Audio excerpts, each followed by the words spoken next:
नीतीश का खेल बिगाड़ने में जुटी लालू तेजस्वी। लोकसभा चुनाव को लेकर आरजेडी का mission JDU break active. Bihar में फिर सियासी खेल की सुगबुगाहट शुरू हो गई है। इस बार खेल विश्वास मत का नहीं बल्कि लोकसभा चुनाव को लेकर होना है। जेडीयू के कई विधायक लोकसभा का चुनाव लड़ना चाहते हैं। कुछ तो खुलकर बोल रहे हैं तो कुछ कसम में है। आरजेडी ने उन पर डोरे डाल दिए हैं। आरजेडी अगर अपने मकसद में कामयाब हो जाता है तो विधानसभा में उसे खेल करना आसान हो जाएगा। खबरों में आगे बढ़ेंगे और मगर उससे पहले आप सभी से गुजारिश है, चैनल पर नए हैं तो अभी सब्सक्राइब कर लें। बिहार में लोकसभा सीटों के बंटवारे के बाद फिर एक बार बड़े सियासी खेल की सुगबुगाहट शुरू हो गई। इस बार भी खेल आरजेडी ही करेगा। इसकी आहट पहले भी सुनाई देती रही है। अगले 3-4 दिन के अंदर बिहार की सियासत में भारी उथल-पुथल की आशंका है। एनडीए के कई विधायक लोकसभा का चुनाव लड़ने की बात पहले से ही करते रहे। कुछ खुलकर कह रहे हैं तो कुछ दबी जुबान खुसुर-फुसुर कर रहे हैं।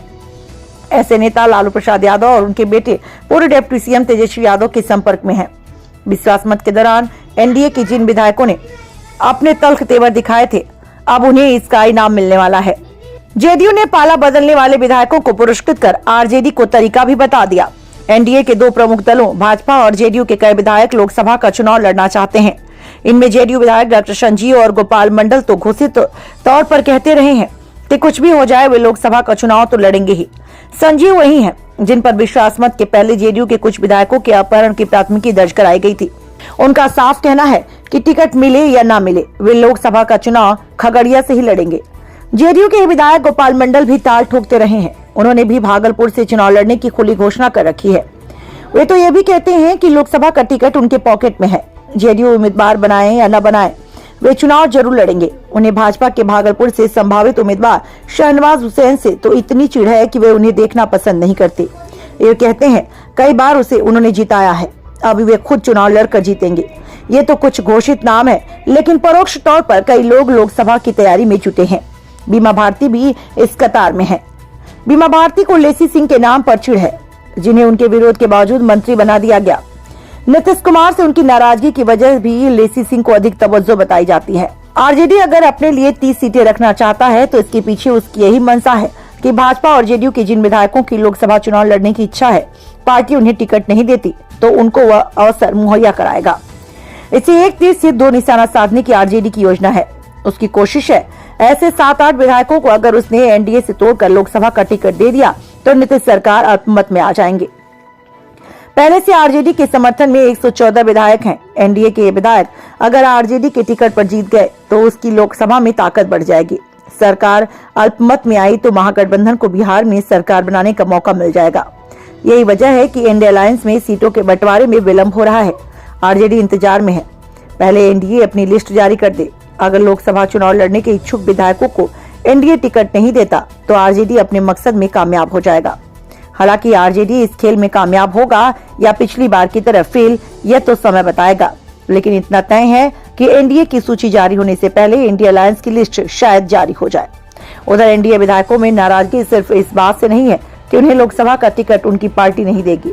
उन्हें इस बात से भी नाराजगी है कि विश्वास मत के दौरान सरकार बचाने में उन्होंने महत्वपूर्ण भूमिका निभाई, लेकिन इसका कोई फायदा उन्हें नहीं मिला।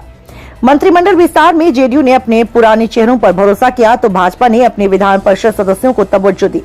और तो और जब राज्य स्तरीय 20 सूत्रीय कमेटी का गठन हुआ तो आरजेडी और कांग्रेस छोड़ एनडीए खेमे में आए विधायकों को सदस्य बनाकर पुरस्कृत किया गया। पार्टी के पुराने झंडावरदार अपने को ठगा महसूस कर रहे हैं, इसलिए अब वे भी धोखा दे दें तो अचरज की बात नहीं होगी। भाजपा तो अनुशासित पार्टी है, इसलिए उससे धोखा देने से लोग परहेज भी करें, पर जेडीयू में शायद यह परिपाटी टूट जाए। इसकी वजह यह है कि पहले नीतीश कुमार पर लोग भरोसा करते थे। उनके भय से जल्दी कोई पार्टी लाइन से अलग हटकर बात नहीं करता था, पर अब ऐसी बात नहीं रही। कुछ तो इसलिए मुखर हैं कि नीतीश कब कौन सा रुख अपनाते हैं यह पहले से तय नहीं होता। जेडीयू के विधायकों को यकीन है कि नीतीश कुमार उन्हें लोकसभा चुनाव लड़ने का मौका नहीं देंगे। अव्वल इस वजह से है कि विधानसभा में उनको विधायकों की संख्या कम हो जाएगी। पहले से ही वे 45 विधायकों के कारण फजीयत चलते रहे। दूसरी वजह यह है कि वे किस सिटिंग सांसद का टिकट काटेंगे, उन्हें 16 से अधिक सीटें तो मिलने से रही, इसलिए नए लोगों को आगे बढ़ाने की गुंजाइश कम ही दिखती रही। अलबत्ता भाजपा नए चेहरों पर दांव लगाती रही है। संभव है वह अपने विधायकों में कुछ को लोकसभा का उम्मीदवार बनाए। पर इससे खतरा विधानसभा में बहुमत का खड़ा हो सकता है। यही वजह है कि भाजपा की कोशिश कांग्रेस के विधायकों को तोड़ने की रही। वह कम से कम उतनी संख्या सुनिश्चित करना चाहती है जिससे डबल इंजन की सरकार पर कोई खतरा न उत्पन्न हो।